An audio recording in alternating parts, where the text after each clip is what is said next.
Hello and welcome to parts 3 of 6. Right then, now we're at the 1904 Battle of Dogger Bank, or rather the Instant Dogger Bank. And this one's, in many ways, it's the one which is the most problematic. In that it should never have happened, but it's the Russian fleet. And it's the Russo-Japanese War, and we all know what the Russian fleet gets like in the Russo-Japanese War. It takes place on the 21st and 22nd of October, 1904, so winter time. It's the Russian Baltic Fleet versus the Kingston-upon-Hull trawler fleet, and I've put the winner as fish. Now, there is part of that which is a joke, but there is part of that which is also quite true. Because the Russians not only shoot at the trawler fleet, which sadly does cost 3 trawlermen their lives and does sink a trawler, but they also manage to shoot themselves up. And they kill a chaplain, they kill sailors on some of their better ships that they actually have. So,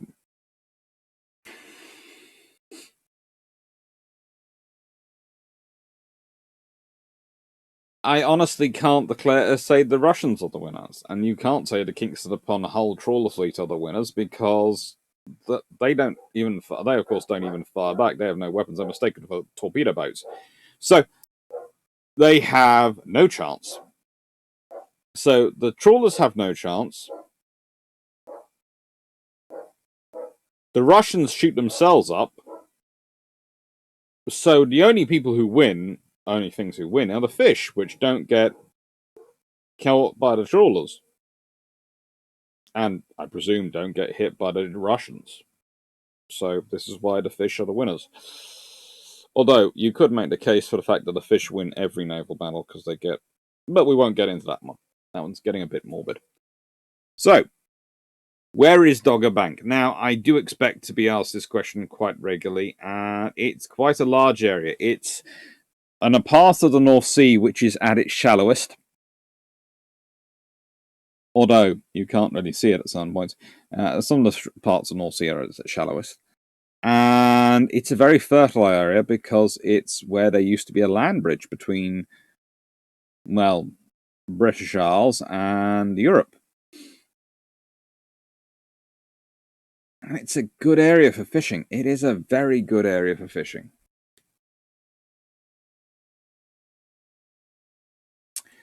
Now, the Dogger Bank incident happens because the Russians are scared. The Russians are en route to the Far East to reinforce the 1st Pacific Squadron, which has been blockaded in Port Arthur. Nowadays they're called Vladivostok. And they are undertrained, overworked, underprepared, and frankly, their officers are terrible. They weren't expecting to be involved in a war, I think. Rozanetsky is one of those admirals which, frankly, needs to probably be canonized as a saint for what he managed to achieve. They presumed they'd seen balloons. They thought they'd seen enemy cruisers. The Japanese are the other side of the world, have no logistics ability to get there, but they are presuming they are. They're presuming the British would support them in the nicest way, and I make this with all wholeheartedness. The calculation which doesn't appear to feature in the Russians' idea is as if the British were prepared to go the whole hog of letting the Japanese base warships out of Britain, then the British fleet would be getting involved probably itself, because that would be an act of war anyway, so the British would be involved, in which case they'd be running into the Channel and Atlantic fleets. I'm sorry, but I just don't see the Russian fleet actually surviving that contest, and why the British would need to worry about having the Japanese coming over here to do the fighting for them, I don't know. Frankly, probably the Channel Fleet on its own would be enough to wipe out the Russian force coming south. The fact that the British would probably send the Atlantic Fleet as well is more because the British would want to make sure the Russians were entirely wiped out in one go, rather than worrying about it being multiple times. It's just not a good scenario for the Russians here. Anyway, so the Russians are on edge, and the Admiral takes the report seriously, so he has a report coming in from a Russian transport that it saw torpedo boats, which only showed lights on the mizzenmast, has said. So at a distance, they might be taken for fishing boats. In the Langland Belt area. Probably were fishing boats. Let's be honest, they probably were fishing boats.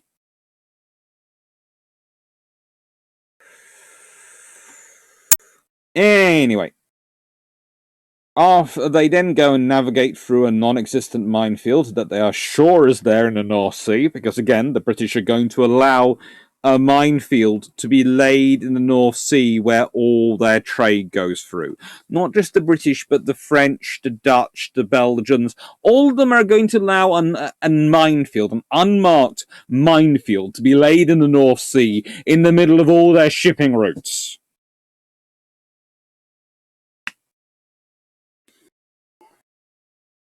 Or alternatively, this is a secret minefield which they're going to tell all the ship's captains about, and it's not going to leak out to the press.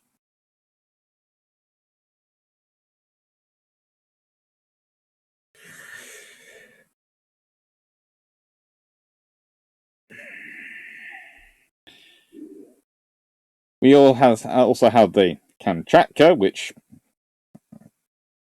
decides on the evening of 21st of October to send, it's the last in line, and takes a passing Swedish ship for a Japanese torpedo boat and radios that they are being attacked. The fact that they haven't blown up would probably be a good clue they haven't been attacked, but hey-ho. And officers on duty then late at night sight British trawlers, interpret their signals incorrectly, probably don't know them, those signals, probably haven't been trained to understand what those signals are. Classify them as Japanese torpedo boats, because again, Japanese torpedo boats are going to be flashing lights at you before they launch an attack in the dark. After waiting ages to ambush you, they're going to be flashing lights. And then the Russian warships illuminate the trawlers with their searchlights and then open fire. So they illuminate it with a searchlight, and I'm fairly sure in a searchlight even that a trawler is going to look a little bit different to a torpedo boat, just a small difference. I'm fairly sure there are going to be some masts sticking up, probably some torpedo tubes, I'd be expecting to see. Maybe a crane boom operating, probably some trawling gear. You know, the normal stuff a fishing boat has, but apparently they don't see that.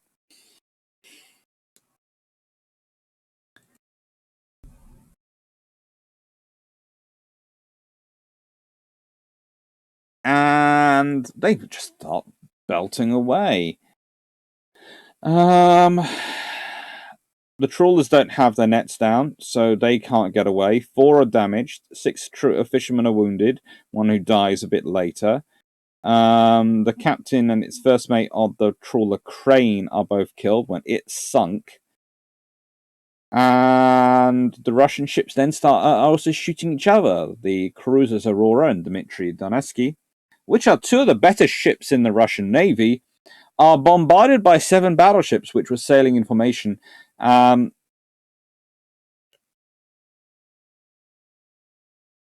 Several Russian ships decided to signal that torpedoes had hit them, and the battleship Borodino has rumors spreading about it that the ship is being boarded by the Japanese. Some crews don life vests and lie prone on the deck. I'm not sure why boarding and lying prone on the deck with life vests on is going to protect them, but hey-ho. Others drew cutlasses and other armaments from the stores in order to defend their ship, and At some point, various parties of these sailors actually do engage in a melee with each other. And then there's the battleship Ori, which reportedly fires 500 shells without hitting anything. Finally, after 20 minutes action, there is a blue light goes up, and the Russians stop firing.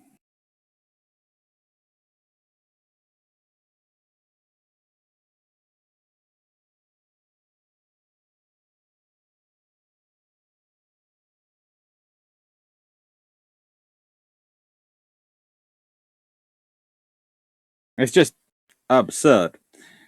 The aftermath, the Russians are ordered to pay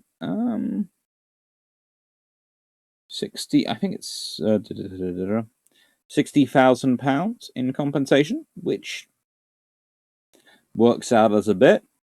You have the Kamchatka, which managed to fire over 300 shells, but doesn't claim she doesn't actually hit anything. And interesting enough, the Swedish merchantman, German trawler, and French schooner that she was aiming at also didn't realize they were being fired at. But there again, this is a fleet which, when it leaves Tangiers, managed to accidentally sever the city's underwater telegraph cable because they haven't taken their anchor up properly. For crying out loud.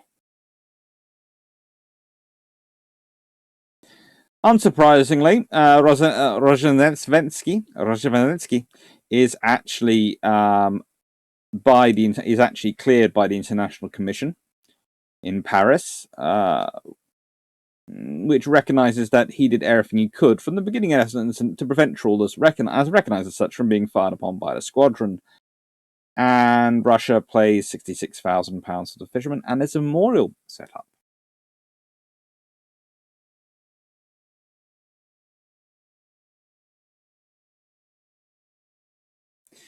The memorial is to George Henry Smith, the skipper, William Richard Leggett, third hand of the steam trawler Crane, Willis Lines, and Walter Welton, skipper of the trawler Minot, who died in May 1905 from the shock.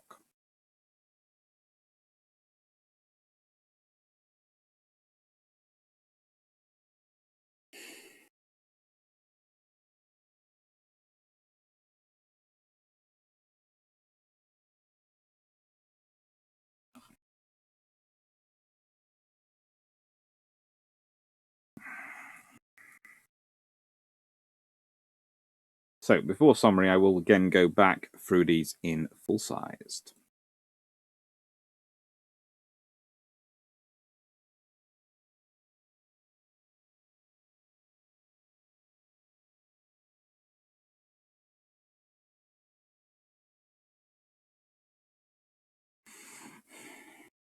Now, let's first think about this battle, because it really shouldn't have happened. A, if you're going to sail around the world with a battleship, you should, I don't know, understand A, the rules of the sea, and B, make sure you know what targets you're looking at.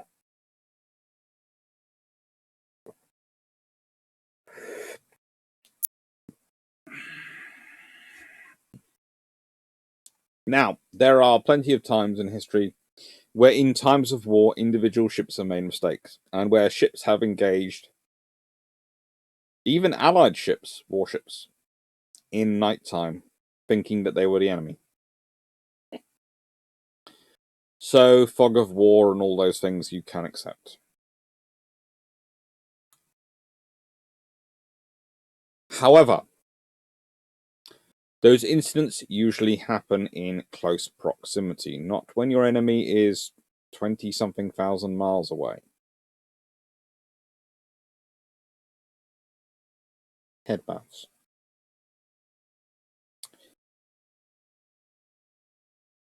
Okay, the Japanese, the Russians are on edge, and yes, the Russian fleet is overwhelmed, underpaid, underappreciated, and probably semi-comatose. But there is no defense.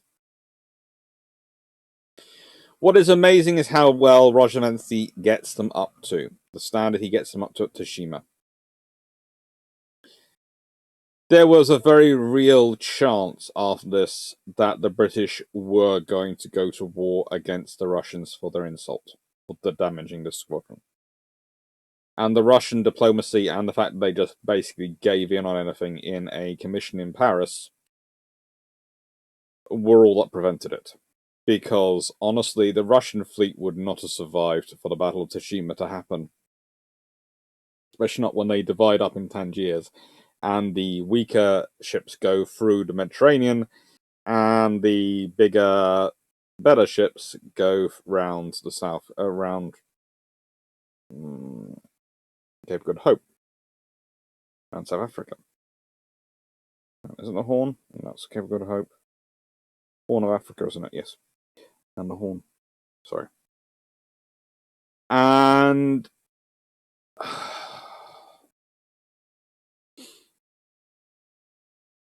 it's just not a good fleet to be in. If that decision had been made, if the Russians had kept up the diplomatic thing and then that had fallen through,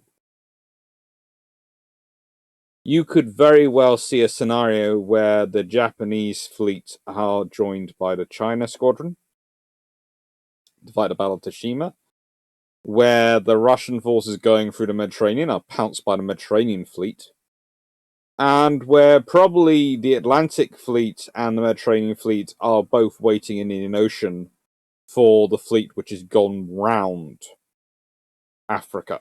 Because the British have access to A, Welsh coal, which makes them quite fast. B, they will race straight through there in the Suez Canal, the Mediterranean, the Suez Canal, as fast as they can go. And C, they have plenty of coaling stations all around, because they can run themselves dry if they need to, and know they will find coal.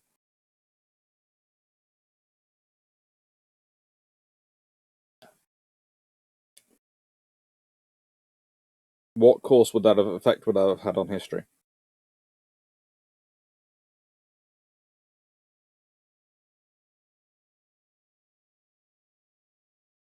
That is one of the more interesting what-ifs of history. And I get into it not to demean the events that actually happened, but to consider what might have been. If Britain ends up in a shooting war with Russia in 1904, then the chances of Britain joining the Franco-Russian alliance against Germany becomes very, very unlikely.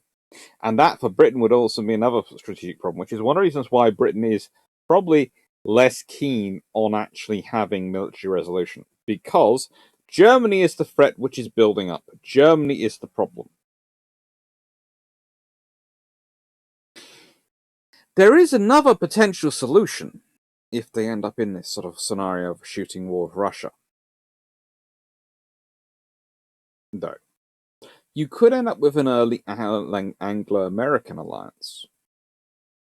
And even a neutral alliance, which would be the Anglo-American-Japanese alliance, which could cause Germany a whole sea of problems, because whilst they might win a short on land in Europe, if that alliance has guaranteed Belgium, and has British and American troops, and possibly even Japanese in Belgium, then that becomes a big issue for Germany in its calculations.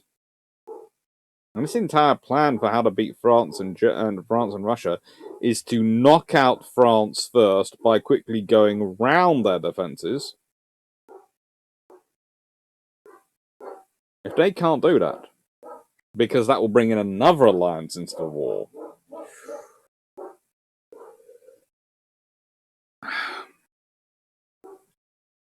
Changes plans.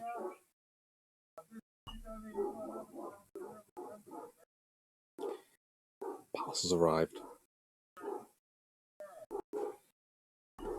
So, that's not the context in this. And that the British don't want a war with Russia at this point because they are looking at how to balance Germany.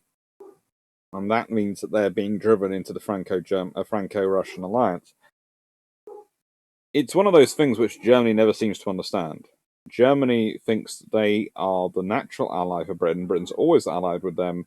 Therefore, Britain's going to come begging for an alliance from them.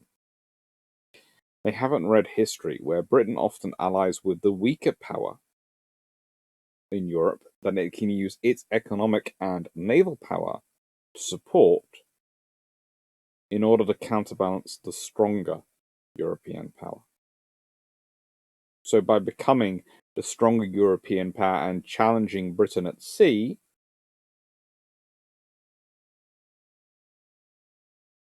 Germany actually makes peace between Britain and Russia more likely in this scenario, and Britain happier to take the good compensation from Russia because Britain's playing a different game. It's Britain's allying with the weaker powers. And let's be honest, after this one, this performance here, and after the performance in Tsushima, Russia isn't exactly looking like the stronger power, is she?